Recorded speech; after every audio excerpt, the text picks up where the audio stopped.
अच्छा, मुझे एक बात बताओ, पिछली क्लास में हमने टाइप्स ऑफ वेव वगैरह के बारे में बात की थी, तो मैं जरा एक चीज रिपीट कर दूं। मुझे बताओ, ट्रांसवर्स वेव का मतलब हम लोगों ने ये बोला था कि एक ऐसा वेव का नेचर जिसमें मेरे पास, मुझे बताओ, जिसमें मेरे पास कितने डिग्री का एंगल बन रहा था सर में 90। मुझे कहाँ बताइएगा। मैंने जो आपको एक मिसाल दी थी यहाँ पे, जिसमें मैंने आपसे मोमेंटम वगैरह के बारे में भी बात की थी, जिसमें मैंने आपसे ये भी बात की थी कि पार्टिकल्स का डिस्प्लेसमेंट कहाँ पर होता है। तो मुझे बात बताइए, आपने इस मिसाल में क्या चीज सीखी थी कि जब इस बंदे ने डिस्टरबेंस क्रिएट कराई इस मीडियम में। मुझे बताओ, रस्सी असल में क्या बिहेव कर रही है यहाँ पे, मीडियम। मुझे बताओ, रस्सी यहाँ पे क्या बिहेव कर रही है, मीडियम। मुझे बताओ, इस मीडियम के ये तमाम पार्टिकल्स मौजूद है। मैंने आपसे क्या बात बोली थी कि जैसे इस बंदे ने डिस्टरबेंस क्रिएट कराई, तो इस बंदे की एनर्जी सबसे पहले किसने एब्जॉर्ब करी, पार्टिकल ए ने। पार्टिकल ए ने इसकी एनर्जी एब्जॉर्ब करी, मीन से उठ के कहां पे चला गया, मुझे बताओ, एक्सट्रीम पे। मुझे बताओ, ये तमाम पार्टिकल गैस की हालत में, मतलब एक्चुअल पोजीशन में, मतलब ये तमाम पार्टिकल्स इक्विलिब्रियम में थे, इक्विलिब्रियम में थे, गैस की हालत में थे, इक्विलिब्रियम में। बंदे ने एनर्जी ट्रांसफर करी, पार्टिकल ए ने एनर्जी एब्जॉर्ब करी, इक्विलिब्रियम से डिस्टर्ब हो, मीन पोजीशन से उठ के कहां चला गया, मुझे बताओ, एक्सट्रीम। अब ये पार्टिकल के एनर्जी एब्जॉर्ब करके मीन से उठ के एक्सट्रीम पे जा रहा है, एनर्जी एब्जॉर्ब करके मीन से उठ के एक्सट्रीम पे जा रहा है। वापस आते हुए उसी एनर्जी को क्या कर रहा होगा, रिलीज कर रहा होगा। मुझे बताओ, ए की बची हुई एनर्जी किसने एब्जॉर्ब करी थी, बी ने। अब मुझे बात बताओ, ये जो मैंने आपसे तमाम सिनेरियो डिस्कस किया था, इसमें मैं कुछ इंपॉर्टेंट टर्मिनोलॉजी जरा डिस्कस करना था। फिर मैंने आपसे दो तीन और भी बातें करनी है, फिर मैं आप लोगों से करता हूँ। जरा पहले यहाँ पे बात, मुझे बात बताओ, इस बंदे ने सबसे पहले एनर्जी ट्रांसफर करी ए को, ए ने एनर्जी एब्जॉर्ब करके मीन से एक्सट्रीम पे जा रहा है। तो मुझे बताओ, मीन से एक्सट्रीम पे जाते हुए इसने कुछ वर्क डन भी तो किया। मुझे बताओ, मीन से एक्सट्रीम पे जाते हुए इसने कुछ एनर्जी खर्च भी तो कर दी, और वापस आते हुए उसकी बची हुई एनर्जी को क्या कर देगा, रिलीज कर। फिर बारी किसकी आएगी, मुझे बताओ, बी। बी कुछ एनर्जी एब्जॉर्ब करके मीन से एक्सट्रीम पे जाएगा, एनर्जी खर्च करेगा, वापस आते हुए बची हुई एनर्जी किसको ले देगा, सी को ले।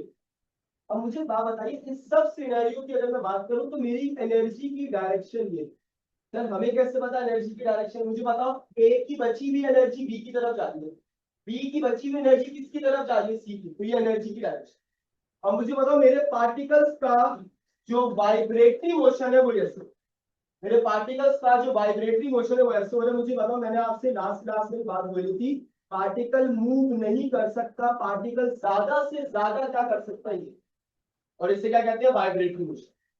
पार्टिकल ज्यादा से ज्यादा क्या कर सकता है, अपनी एक्चुअल पोजीशन की सराउंडिंग का मोशन कर सकता है। और आपको अगर याद हो कि हमने ऑसिलेशन में सबसे पहले क्या पढ़ा था, वाइब्रेटरी मोशन या ऑसिलेट, जो कि मीन पोजीशन की सराउंडिंग का मोशन होता है। तो मुझे बताओ, ये है मीन पोजीशन की सराउंडिंग का मोशन, और एनर्जी इस तरफ है। तो मुझे दो तीन बातें बड़ी जरूरी करनी है, जरा यहाँ सुनिए। मुझे बताओ, ए का कंप्लीट मोशन ये आ जाए, ए का कंप्लीट मोशन से क्या मुराद है, मीन से एक्सट्रीम, एक्सट्रीम से मीन। ए का कंप्लीट मोशन ये है। फिर बारी अब किसकी आ रही है, मुझे बताओ, बी की। तो बी का कंप्लीट मोशन कुछ ये ना, सी का कंप्लीट मोशन कुछ ये। अब मुझे बात बताइए, ये कंप्लीट मोशन किसका है, मुझे बताओ, ए का। अब मुझे बताइए, ए के कंप्लीट मोशन में दो चीजें आती हैं। अब मैं आपको बकायदा लफ्ज पढ़ के बता रहा हूँ केपी के बोर्ड की किताब की, जरा सुनिएगा गौर से, बहुत तसल्ली के साथ सुनिए, मैं कोई जल्दी भाग नहीं रहा, पहले से सुनिएगा। मुझे बताओ, केपी के बोर्ड की किताब बड़ी जबरदस्त आज लाइन लिखती है, बड़ी जबरदस्त एक लाइन लिखती है कि क्रस्ट और ट्रफ का मतलब क्या। अगर मैं आप लोगों में से किसी से पूछूं कि भाई क्रस्ट और ट्रफ का असल में मतलब क्या है, तो मुझे बात बताओ, एक पार्टिकल का कंप्लीट मोशन जरा बताओ क्या था, ये ऐसा ही है। एक पार्टिकल का कंप्लीट मोशन ये है, हाँ या ना, पहले मुझे बताओ, ठीक है। अब मुझे बात बताओ, किताब ये लिखती है आप इसको वेव के टुकड़े बोलोगे, तो मुझे बताओ वेव का वो टुकड़ा, वेव का वो पोर्शन, अब देखो वर्डिंग सुनना, portion of the wave that comprises positive displacement of a particle. क्या जुमला बोला मैंने, दोबारा सुन। वेव का वो टुकड़ा जिसमें पॉजिटिव डिस्प्लेसमेंट हासिल हो रहा है, उसको आपने क्रस्ट का नाम। मुझे बताओ वेव के टुकड़े का नाम बोल रहा है, वेव के पोर्शन का नाम बोल रहा है, मुझे बताओ इसका नाम क्रस्ट। ठीक है, अब मुझे बताओ क्या ये सिर्फ पार्टिकल ए का क्रस्ट है, हाँ या ना? क्या ये सिर्फ पार्टिकल ए का क्रस्ट? इसका मतलब ये हुआ कि पार्टिकल चेंज होंगे तो क्रस्ट और ट्रफ का साइज भी क्या हो जाएगा, चेंज हो जाएगा, हाँ या ना? मुझे बताओ ये सिर्फ और सिर्फ पार्टिकल ए का क्रस्ट। तो मुझे बताओ portion of the wave that comprises positive displacement. तो मुझे बताओ ये पूरी लाइन मैंने आपको पढ़ के बता दी।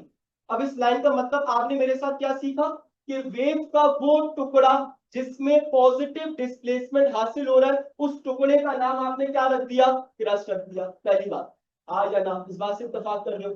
अच्छा अगली बात है, मुझे बताओ वेव का वो टुकड़ा जिसमें नेगेटिव डिस्प्लेसमेंट हासिल हो रहा है, उसको आपने क्या नाम दिया, ट्रफ का। अब मुझे क्या बताओ, मैंने यहाँ लिख दिया तुम्हारे सामने ताकि तुम्हें याद रहे। एक क्रस्ट का मतलब वो टुकड़ा जिसमें पॉजिटिव डिस्प्लेसमेंट हासिल हो रहा है, मुझे बताओ। और किताब वाले इसको वर्डिंग की फॉर्म में कैसे लिख रहे हैं, मुझे बताओ। Portion of the wave, portion of the wave, wave का वो टुकड़ा जिसमें पॉजिटिव डिस्प्लेसमेंट हासिल। मैंने पूरी बात आपके सामने लिखी। और मुझे बताओ यही बात उन्होंने ट्रफ के लिए लिखी कि नेगेटिव डिस्प्लेसमेंट हासिल हो रहा है वेव के उस टुकड़े का नाम। ठीक है, अच्छा मुझे बताओ ये पार्टिकल ए का कंप्लीट मोशन है, ये पार्टिकल ए का क्रस्ट, पार्टिकल ए का ट्रफ। अब ये बारी बी की आ गई, मुझे बताओ, और ये बारी किसकी आ गई, सी की आ गई। जरा देखो अगली बात जरा सुन लो। अब मुझे बात बताओ कि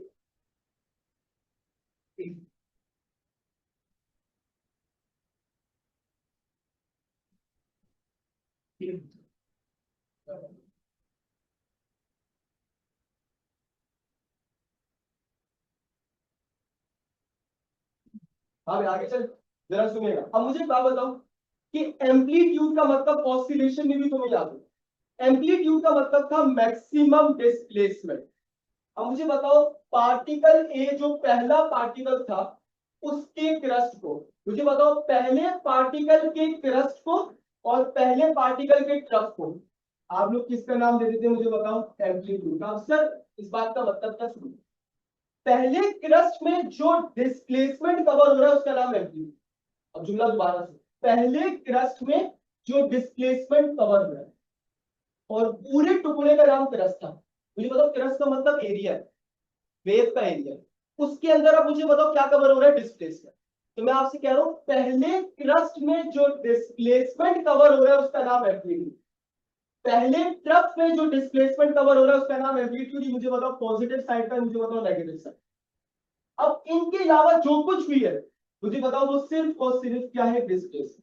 अगर आपको याद हो ऑसिलेशन में भी हमने ये बात सीखी थी, जो पहली दफा में हासिल होता है वो एम्पलीट्यूड, क्योंकि उसके बाद तो मुसलसल डिक्रीज से डिक्रीज, डिक्रीज से डिक्रीज होता चला। तो मुझे बताओ ये भी सिर्फ डिस्प्लेसमेंट, ये भी सिर्फ क्या है, डिस्प्लेसमेंट, ये भी सिर्फ डिस्प्लेसमेंट। तो मुझे बताओ मैं फिर दोबारा पीछे से अगर रिवाइंड करूं और तुम्हें दोबारा से चीजें याद दिलाना शुरू करूं ताकि तुम अपने पास लिख लेना, नोट्स अच्छे तरीके से बना लेना। मुझे बताओ क्रस्ट का मतलब किताब ने क्या बात बोली थी कि वेव का वो टुकड़ा, वेव का वो टुकड़ा जिसके अंदर मुझे बताओ पॉजिटिव डिस्प्लेसमेंट हासिल हो रहा है, उस पोर्शन ऑफ द वेव का नाम किताब ने हमें बताया crust. Portion of the wave का नाम किताब ने हमें क्या बताया, ट्रफ। अब मैंने आपसे क्या बात बोली, जो पहले क्रस्ट और पहले ट्रफ में जो पार्टिकल डिस्प्लेसमेंट कवर कर रहा है उसका नाम है। तो इसका मतलब एम्पलीट्यूड का मतलब, मैं क्यों इतना जोर दे रहा हूँ अभी आपको मुझे पता चल जाएगा कि मैं आपसे चाहते आ रहा हूँ। मैं बताओ एक्स नॉट का मतलब मैंने आपसे बोला एम्पलीट्यूड, जो सिर्फ और सिर्फ पहले क्रस्ट और सिर्फ और सिर्फ पहले ट्रफ में कवर होने वाले फासले का, फासले का नाम है, फासले का नाम। सही है।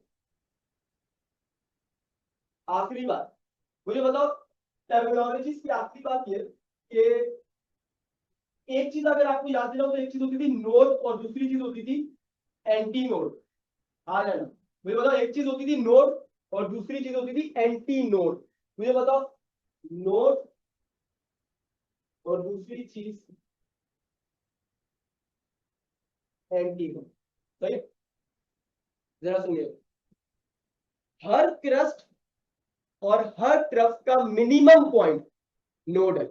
अब देखो मैं डिफाइन कैसे कर रहा हूं, सुनना गौर से प्लीज, यहां पे सुनना, मुझे बताओ हर क्रस्ट और हर ट्रफ का मिनिमम पॉइंट नोड है, और हर क्रस्ट और हर ट्रफ का मैक्सिमम पॉइंट क्या है मुझे बताओ, एंटी। बेटा पॉइंट है, फासला नहीं है। मुझे बताओ इतना बेसिक एमसीक्यू आपके पास आया था एमडी कैट 2023 के लिए, इतना बेसिक एमसीक्यू, और बच्चों ने डेफिनेशन, वो डेफिनेशन पूछ रहा है। मैंने आपको कितनी दफा ये बात बोली है कि आप लोग अपनी थ्योरी भी स्ट्रॉन्ग रखेगा, सिर्फ हमारा काम न्यूमेरिकल का नहीं है। 36 में से सिर्फ 15 न्यूमेरिकल आ रहे हैं, बाकी सब थ्योरी है। तो मुझे बताओ, बाकी तुम्हारा फोकस थ्योरी पे भी तो होना चाहिए, थोड़ा बहुत तो फोकस होना चाहिए। भले मुझे पता है तुम लोगों का दिल चाहता है हमेशा न्यूमेरिकल अटेम्प्ट करो, पेपर निकाल दो, कुछ भी हो जाए, पता है, लेकिन थ्योरी में भी तो फोकस करना है। तो मुझे बात बताओ यहाँ पे, हर क्रस्ट और हर ट्रफ का मिनिमम पॉइंट क्या बोले, नोड, और हर क्रस्ट और हर ट्रफ का मैक्सिमम पॉइंट क्या बोला है, एंटी। तो मुझे बताओ maximum point of every crust and trough. अब मुझे ईमानदारी से बात बताइए, ईमानदारी से मुझे बताओ, क्या हर क्रस्ट और हर ट्रफ का साइज अलग है? तो हर क्रस्ट और हर ट्रफ का एंटी नोड भी क्या होगा, अलग होगा। मुझे बताओ नोड को तुम लोग जब अपने पास रजिस्टर्स वगैरह में लिखते थे तो क्या लिखते थे, ऐसा पॉइंट जिसपे डिस्प्लेसमेंट क्या होता है, जीरो। तो मुझे बताओ मिनिमम पॉइंट पे डिस्प्लेसमेंट क्या होगा, जीरो। को तो किताबों में सही बता रही है कि भाई मिनिमम पॉइंट, पॉइंट का नाम है, पॉइंट का नाम, डिस्प्लेसमेंट का नाम नहीं है, पॉइंट का नाम है, minimum point of every crust and trough.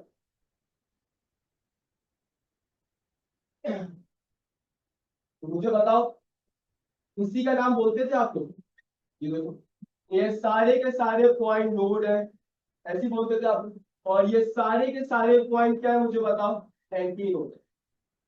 Positive का अलग, नेगेटिव का अलग, पॉजिटिव का अलग, नेगेटिव का अलग। चलो, तो मिनिमम पॉइंट सारे के सारे तुमने नोड का नाम दिया, मैक्सिमम पॉइंट सारे के सारे तुमने एंटी नोड का नाम। कोई मसला हो तो बताइएगा। और जो बातें मैंने आप लोगों से करनी है उसको जरा सुनो।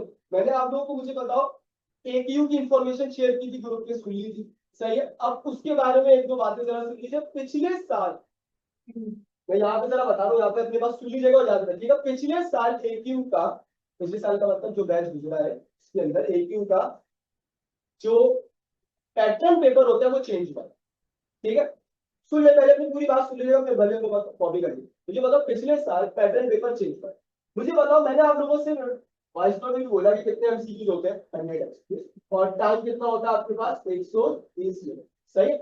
जरा सुनिएगा, 60, क्या देखो, 60 एमसीक्यूज और 40 एमसीक्यूज का पेपर ब्रेक हो जाता है दो इसमें। जरा देखिएगा, मुझे बताओ 60 एमसीक्यूज और 40 एमसीक्यूज का पेपर ब्रेक डाउन हो रहा है। 40 एमसीक्यूज आपके पास रिलेटिव टू सब्जेक्टिव एमसीक्यू।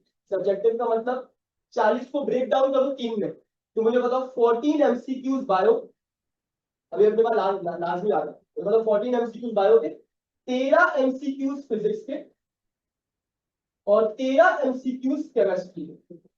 मुझे बताओ एड अप करो कितने बन गए, 40 बन गए, 14 13 30, सही, 14 13 30, 40 एमसीक्यूज किसके, मुझे बताओ सब्जेक्टिव आपके bio physics chemistry, break down. अब कितने बचे मुझे बताओ, बचिया 60। 60 एमसीक्यूज मजीद दो में टूटेंगे, 30 30 का दो रेशो, और 30 एमसीक्यूज मैथ्स रीजनिंग, और 30 एमसीक्यूज साइंस रीजनिंग, ठीक है। मतलब 60 एमसीक्यूज रीजनिंग पेपर के और 40 एमसीक्यूज सब्जेक्टिव पेपर। ये वाली बात समझ में आ रही है? 60 एमसीक्यूज रीजनिंग, ये टोटली रीजनिंग का portion, maths reasoning science. Maths reasoning का मतलब क्वाड्रेटिक इक्वेशन सॉल्व करने के लिए बोलता है और उसको इसके रूट्स निकाल के बताते हैं, ये करते वो करते, प्योर वही एमसीक्यूज होता है। मतलब अगर मैं इन शॉर्ट बोलूं तो अल्जेब्रिक एमसीक्यूज जितनी भी होती, जितनी भी अलजेब्रा से रिलेटेड जितने एमसीक्यूज है वो सब मैथ्स रीजनिंग में आते हैं, और जितने साइंस रीजनिंग के एमसीक्यू वो 30 में, और बकिया मैंने आपको बता दी 40 का पेपर सबके सब्जेक्ट को। अब मैं आपको एक बात क्लियर कर दूं, पिछले साल जब पैटर्न पेपर रिलीज नहीं हुआ था, आप लोगों को ऑलरेडी पता है कि पेपर वगैरह एक का बाहर नहीं आता है, तो उससे पहले जो बात रिवील होती है सुनने में, जो जरायों से सुनने में आई थी वो ये था कि इसका उल्टा होता, मतलब 60 एमसीक्यू सब्जेक्टिव के होंगे और 40 किसके होंगे, रीजनिंग के। लेकिन जब पेपर आया तो अब अलग ही चीज निकल के सामने आई। तो ये मैंने आपको पूरा पैटर्न बता दिया। 120 मिनट के अंदर आपने ये करना होता है, कोई नेगेटिव मार्किंग नहीं होती।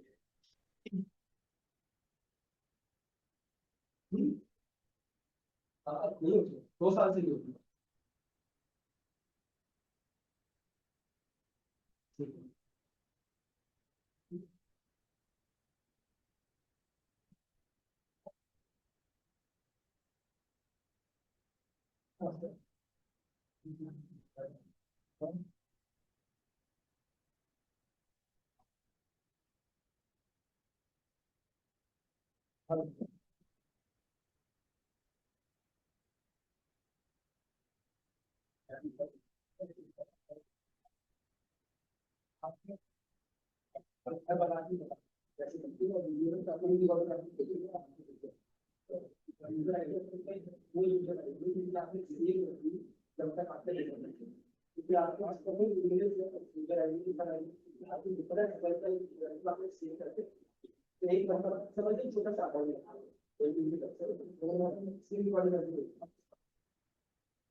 अच्छा बेटा, आपके पास जो है, जो जब आप उसका फॉर्म फिल करेंगे तो वो यूजर आईडी वगैरह आपसे मांगेगा। तो मसला नहीं है, मैं आपको एक स्क्रीन रिकॉर्डिंग करके आजकल में भेज दूंगा, आप उसको देख के फॉर्म फिल कर लीजिए, ठीक है, ताकि आगे पीछे कुछ ना हो। हाँ।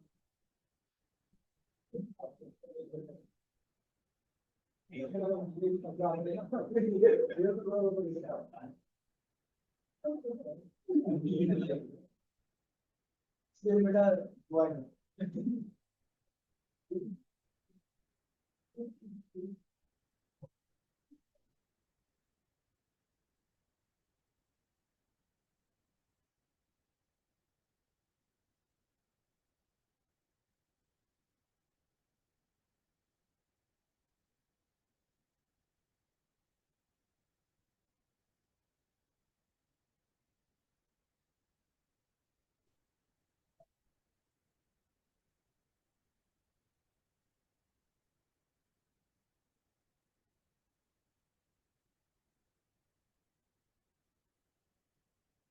इसको देख के मुझे बताओ। लास्ट सुनो, पहले बेटा पूरी बात सुनो। मुझे बताओ, इसको देख के, इस पैटर्न पेपर को देख के आपको शायद एक अंदाजा हो गया होगा कि मेरिट हाई हो ही नहीं सकता। और बिल्कुल ऐसा ही है। मुझे बताओ, पिछले से पिछले साल के, मैं आपको 2 साल का कंपैरिजन करके बता दूं ताकि तुम्हारे दिमाग में कुछ आइडिया। पिछले से पिछले साल में 60% मेरिट। मैं बताओ, 100 का 60%, मतलब 100 में से अगर 60 नंबर ले आओगे तो डायरेक्ट एडमिशन हो जाएगा। बात समझ रहे? 100 में से 60 नंबर ले आओगे तो डायरेक्ट एडमिशन हो जाएगा। डायरेक्ट एडमिशन का मतलब ये है कि इंटरव्यू भी बस ऐसी, ठीक है, जिसका इंटरव्यू, जिसके मार्क्स जितने आए होते हैं उसका इंटरव्यू उतना आसान है। सिंपल बात, इससे ज्यादा इजी करके देसी जबान में तुम्हें नहीं समझा सकता। जिसका मेरिट स्कोर जितना अच्छा होता है उसका इंटरव्यू उतना हल्का होता है। मतलब बस बातें करके चले जाते हैं, पेरेंट्स से डिस्कशन करके चले, बस ये वाला सीन। और मुझे एक बात बताओ, 60% में मैं तुमसे कह रहा हूँ डायरेक्ट एडमिशन। डायरेक्ट एडमिशन का मतलब है इंटरव्यू बस बातें, निकाल दिया, ये वाला सीन। अब मुझे बात बताओ, इसके बाद लेकिन एमटी कैट में जस्ट पास भी करना। और एमटी कैट में जस्ट पास का मतलब 180 का है अगर, जैसे अगर पिछले साल का इस बार भी 180 का होता है तो 120 लाना जरूरी है। 180 में से 120 का स्कोर मस्ट है। उससे 120 का मतलब ये कि 119 भी आएंगे तो एडमिशन एक ही पे कैंडिडेट नहीं करोगे। 120 स्कोर करना जरूरी करनी है। तो ये दो कंडीशंस मैंने आपको बताया, ठीक है। मुझे बताओ, ये मैंने आपको पिछले से पिछले साल का बताया कि डायरेक्ट एडमिशन कितने पे हो रहा था, 100 में से 60%। और अगर मैं इस सेशन की बात करूं जो एंड हुआ है, ठीक है, उसमें आपके पास, क्योंकि इन सब्जेक्टिव एमसीक्यूज जो है ये बहुत इजी आए थे, ये सब्जेक्टिव एमसीक्यूज बहुत इजी थे, तो मेरिट थोड़ा सा इंक्रीज हुआ। और थोड़ा सा इंक्रीज होने का मतलब ये है कि 72% में से 65, इन दो के बीच में एक रेंज बन रही थी जिसमें डायरेक्ट एडमिशन होना। यानी 65 सब आप स्कोर करोगे तो एडमिशन ले लीजिए। ठीक, 10 लाख, 10 लाख।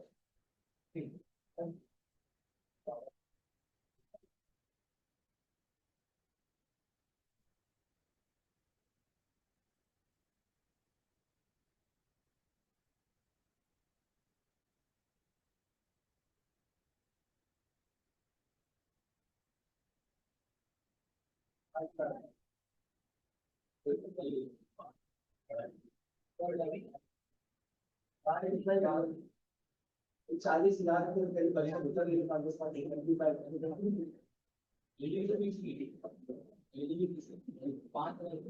एलईडी की भी फीस इतनी ही होती है, 5,000 रुपये। सेकंड राउंड में कम हो जाती है ताकि बच्चा ज्यादा स्कोर करे, ताकि बच्चा ज्यादा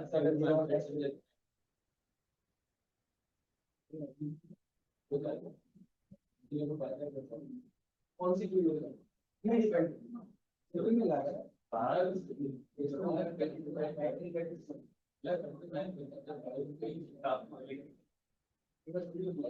ये उसकी वाली चीज याद आ गई, आप सिविल इंजीनियर लेकर अपना घर नहीं बना सकते,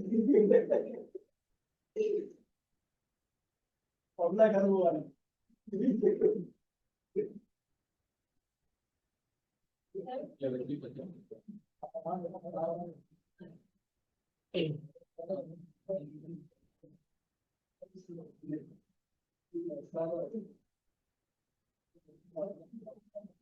नौ हजार की कुछ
अगर कॉलम इतना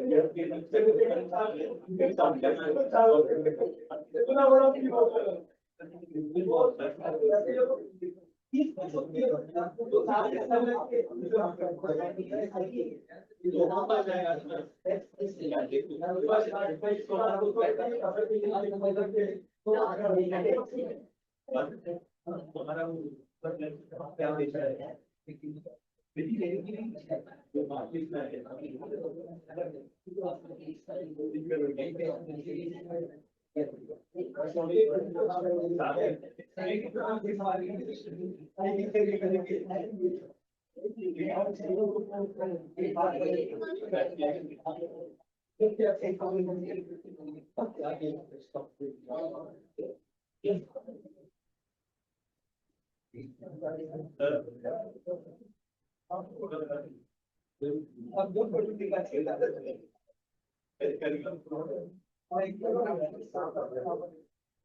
अब मुझे बताओ, एक कंप्लीट वेवलेंथ जो होती है वो हम लोग यही कह रहे होते हैं। एक कंप्लीट वेवलेंथ का मतलब यही होता है कि जिसमें एक तरफ शामिल होता है, और उसको हम लोग यूं भी बात कह रहे होते हैं। मुझे बताओ, दो कंसेक्यूटिव क्रस्ट के दरमियान का फासला ले, या दो कंसेक्यूटिव क्रस्ट के दरमियान का फासला ले। मुझे बताओ, पहला क्रस्ट यहाँ स्टार्ट हो रहा है और दूसरा क्रस्ट यहाँ स्टार्ट हो रहा है।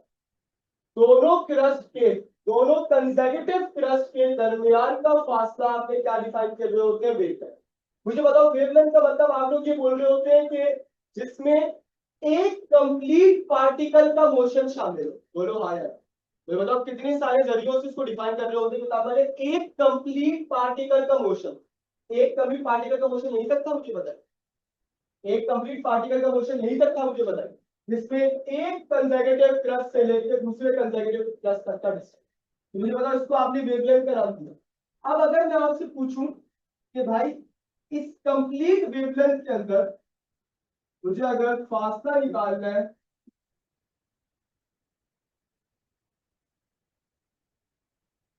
मुझे बताओ दो कंसेक्यूटिव क्रस्ट का अगर मुझे फासला निकालना है, और या फिर मैं ये बात करूं कि नोड से लेके नोड तक का फासला, तो मुझे बताओ मेरा कंप्लीट वेवलेंथ यहीं तक थी, हाँ या ना? मेरी कंप्लीट वेवलेंथ यहीं तक थी। अब मुझे बताइएगा कि दो कंसेक्यूटिव नोड का फासला अगर बोल रहा है, तो दो कंसेक्यूटिव नोड्स यहां से लेकर यहां तक पहुंच चुका, दो कंसेक्यूटिव नोड यहां तक पहुंच चुका। तो मुझे बताओ, दो कंसेक्यूटिव नोड का मतलब ये हुआ कि मैं कितना फासला मेजर कर रहा हूं, हाँ या ना? मुझे बताओ, दो कंसेक्यूटिव नोड का मतलब है फौरन बाद आने वाला, फौरन बाद आने वाला। तो मुझे बताओ, नोड से लेके नोड तक का फासला यही बनेगा। क्या मैं कह सकता हूँ कि वेवलेंथ का आधा है? मुझे बताओ, कंप्लीट वेवलेंथ ये थी और इतना फासला नहीं। तो मुझे बताइए, क्या ये कंप्लीट वेवलेंथ का हाफ है? और कंप्लीट वेवलेंथ के हाफ का मतलब क्या मैं कह सकता हूँ लैम्डा बाय 2? उतना फासला क्या बन जाएगा? Lambda by 2। तो मुझे बताओ, किसी भी वेव में नोड से लेकर नोड तक का फासला किसके बराबर हो गया? मुझे बताओ, लैम्डा बाय 2। अब मेरा जुमला जरा सुनिएगा, किसी भी वेव का मतलब क्या भी मैं आपको बताता हूँ। ये लोग हरकतें क्या करते हैं पेपर के अंदर, तो मैं आपको बताता हूँ। मुझे बताओ, मैंने आपसे जुमला बोला, किसी भी वेव के अंदर नोड से लेके नोड तक का फासला असल में ये बन रहा है, which is equal to complete lambda का आधा। अब मुझे बताओ, कंप्लीट लैम्डा का आधा समय किसके बराबर हो जाएगा? लैम्डा बाय, जो बताओ कंप्लीट लैम्डा ये था और उसका क्या कर दिया? आधा। तो आधा क्या बन गया? मुझे बताओ, लैम्डा बाय। मेरा अगली बात भी सुनिएगा। मुझे बताओ, अगर मैं आपसे बोल रहा हूँ कि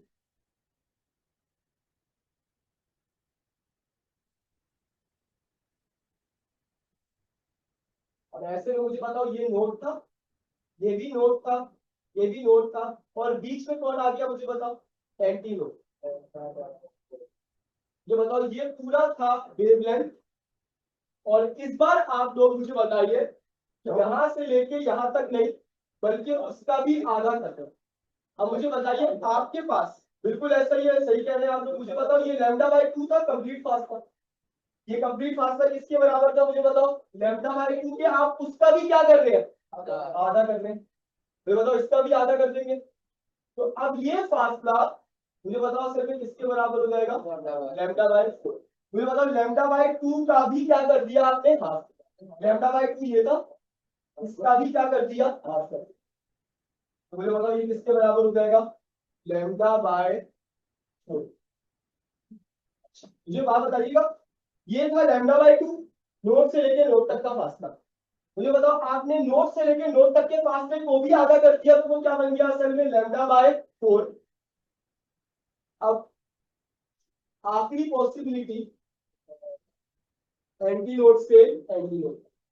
मुझे बताओ पहली पॉसिबिलिटी बोली थी नोड से नोड तक, दूसरी पॉसिबिलिटी बोली नोड से एंटी नोड, और लास्ट पॉसिबिलिटी मेरे पास एंटी नोड से एंटी नोड। मुझे बताओ एंटी नोड से एंटी नोड का मतलब है पहला एंटी नोड यहाँ पे होगा, और मुझे बताओ लफ्ज यूज कर रहा है कंसेक्यूटिव का। तो मुझे बताओ कंसेक्यूटिव का मतलब इसके फौरन बाद आने वाला ये वाला, मुझे बताओ इसके फौरन बाद आने वाला ये नहीं है। कंसेक्यूटिव एंटी नोड का मतलब है फौरन बाद है। मुझे बताओ इसके बीच में यहाँ भी नोड है, इसके बीच में यहाँ भी क्या है मुझे बताओ, नोड है। अब मुझे बताओ आपको चाहिए यहाँ से लेकर यहाँ तक का, ध्यान देना। तो मुझे बताओ यहाँ से लेकर यहाँ तक के फासले में कितनी चीजें आ रही है, दो। मुझे बताओ एक फासला यहाँ है और ये फासला क्या है? मुझे बताओ ये फासला कितना था,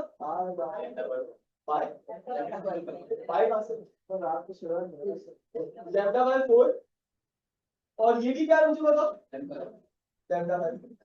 मुझे बताओ क्या ये बन रहा है एंटी नोड से नोड तक का फासला, और एंटी नोड से नोड कितना था मुझे बताओ, लैम्डा बाय 4। और मुझे बताओ ये भी बन रहा है नोड से एंटी नोड, तो वो भी किसके बराबर होगा, लैम्डा बाय 4। मुझे बताओ आप इन दोनों को क्या कर देंगे, ऐड कर देंगे, क्या आंसर आएगा।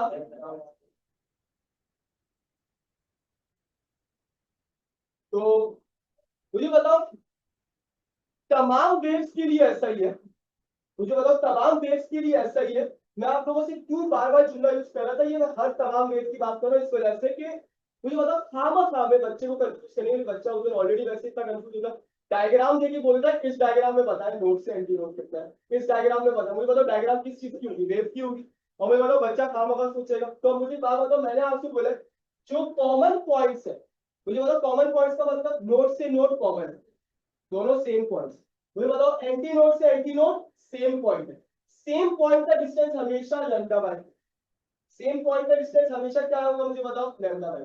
सेम पॉइंट का डिस्टेंस, सेम पॉइंट का डिस्टेंस, चाहे नोड से नोड हो चाहे एंटी नोड से एंटी नोड, सेम पॉइंट का डिस्टेंस हमेशा क्या होगा, लैम्डा बाय 2। और अपोजिट पॉइंट का डिस्टेंस हमेशा क्या होगा, लैम्डा बाय। सेम पॉइंट का डिस्टेंस हमेशा लैम्डा बाय 2, सेम पॉइंट का मतलब नोड से नोड, सेम पॉइंट का मतलब एंटी नोड से एंटी नोड। सेम पॉइंट का डिस्टेंस है तो हमेशा लैम्डा बाय, अपोजिट पॉइंट का डिस्टेंस होगा तो हमेशा लैम्डा बाय।